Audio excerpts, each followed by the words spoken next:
Today, the European Parliament in Brussels played host to a delegation advocating an independent South Arabia. The conference that took place over 2 days saw members of the delegation outline the case for a separate independent southern state. James Carver, a member of the European Parliamentary Foreign Affairs Committee, greeted the delegates and opened proceedings.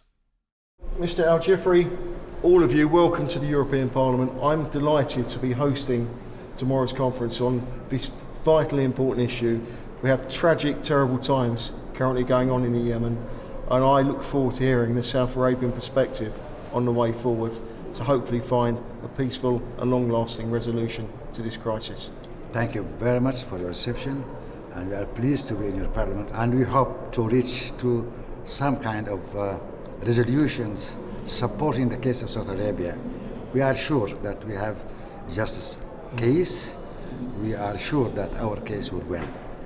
Galal Salah, leader of the Southern Democratic Assembly, explained how important the conference was. This is the big achievement for us, and this is a big moment when we and the Parliament host this conference, and we are looking to get a recognition for our case from the people we believe could play a big part for our situation.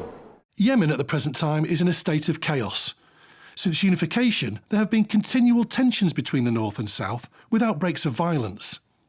Yemen has been the base for terrorist organisations for a number of years, but the overthrow of the Ali Abdullah Saleh regime by the Houthis from the north has led to a total breakdown of the state. Having overthrown the Saleh regime, the Houthis swept into the south, and fighting continues between soldiers loyal to the deposed regime and Houthi forces. But this already deadly situation is worsened by the presence of over 20,000 foreign fighters and Islamic extremists, many returning from fighting in Afghanistan. The prospect of religious extremists filling the political vacuum is very real, with the risk to stability in the region, especially the vital trade routes through the Gulf of Aden. Yet amongst the chaos and fighting, the Southern Democratic Assembly has continued its peaceful campaign for an independent South Arabia.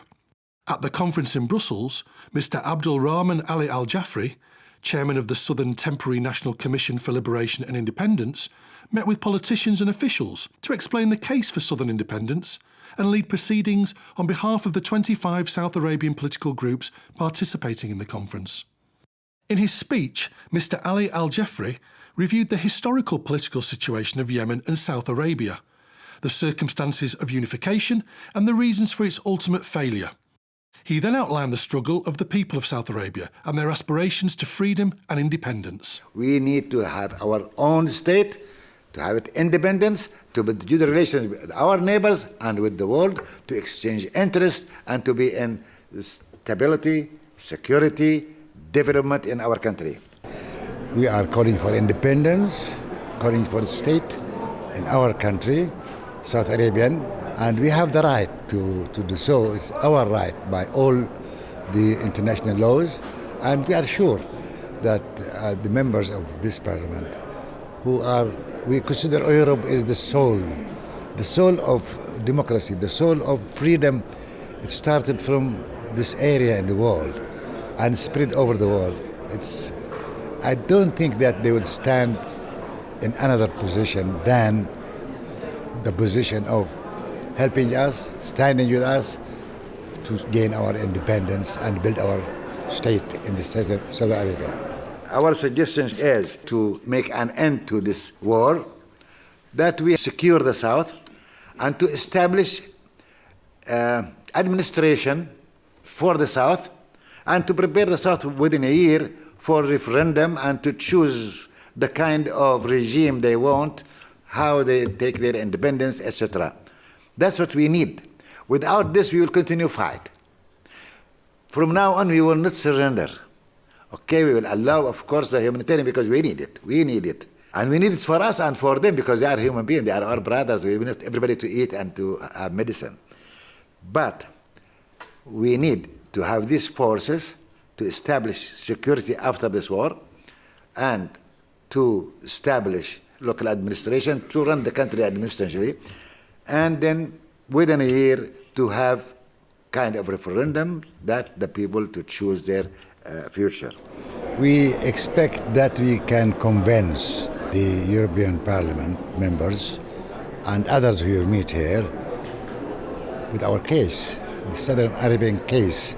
Our hope to be future to build healthy relation with even our brothers in Yemen and in the neighborhood and the Gulf states, and to build relations with the whole world, to exchange interest. A lot of interest between us will be with Europe, with the whole world. Secretary of Foreign Relations Abdo Anakib provided background on the current situation in South Arabia and the wider picture of conflict in Yemen, casting doubt on the Yemeni claims to be combating terrorism and religious extremism. Mr Anakib highlighted the risk of groups such as Al-Qaeda becoming established in the south and suggested there was credible evidence to link the group with the previous regime. He also provided evidence of the humanitarian catastrophe unfolding in South Arabia, now acute as the hot season starts with power and water shortages caused by the fighting. With no let-up in the violence, the civilian population is particularly vulnerable at this time, and no aid is getting through to the south.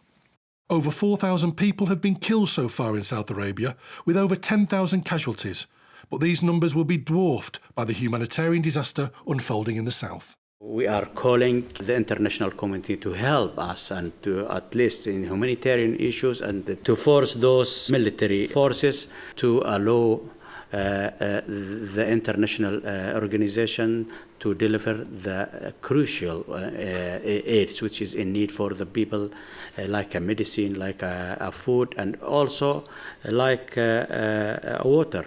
The international communities have a crucial interest in our area, and we respect that. For example, the international trade route, which is close to Aden. We are heading to have security in our area, stability and development. This cannot be achieved without having our independence.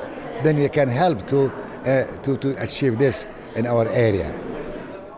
As part of the conference, Michael Greaves, a parliamentary legal expert who is working with the delegation to put forward their legal case, addressed the meeting. The United Nations Declaration on the Right of Self-Determination of Peoples should mean what it says in the document.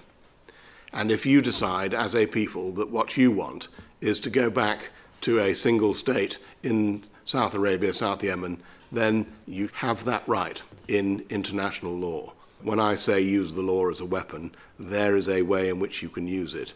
You should assert your right if that is what you want to do. Start gathering evidence to support your claim on borders. That is going to be a vital issue because there is always going to be a dispute. So have a plan, set out your claim clearly and moderately, and importantly hold out the promise of a moderate, stable South Yemen. And I think that you will succeed in your aim. The crisis in Yemen is threatening the existence of the people, and it is clear a solution, with the help of the international community, to end the fighting is a matter of urgency. We'll have to work hard and quickly. We don't have a lot of time because more time we passed, more people killed, more suffering in our area, humanitarian problems. We cannot get medicine to our country, we cannot get treatment to our people there, we cannot get food to our people there. So the faster we work and the harder we work, so the shorter period we spend on this problem in this struggle.